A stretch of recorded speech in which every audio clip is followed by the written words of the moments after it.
ಕ್ಷೇತ್ರದಲ್ಲಿ ಹುತ್ತದೆದುರು ನಿಂತಿಹಳು ದುರ್ಗಾಂಬೆ. ಮಲೆನಾಡ ಮಡಿಲಲ್ಲಿ ಮಂದಾರ್ತಿ ಕ್ಷೇತ್ರದಲ್ಲಿ ಹುತ್ತದೆದುರು ನಿಂತಿಹಳು ದುರ್ಗಾಂಬೆ. ಬೇಡಿ ಬಂದ ಭಕ್ತರಿಗೆ ಇಷ್ಟಾದಿ ವರವಿತ್ತು ಕಷ್ಟಗಳ ದೂರ ಮಾಡಿ ಸಲಹುವಳು. ಬೇಡಿ ಬಂದ ಭಕ್ತರಿಗೆ ಇಷ್ಟಾದಿ ವರವಿತ್ತು ಕಷ್ಟಗಳ ದೂರ ಮಾಡಿ ಸಲಹುವಳು.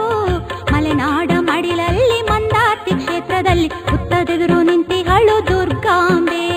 ಹುತ್ತದೆದುರು ನಿಂತಿಹಳು ದುರ್ಗಾಂಬೆ.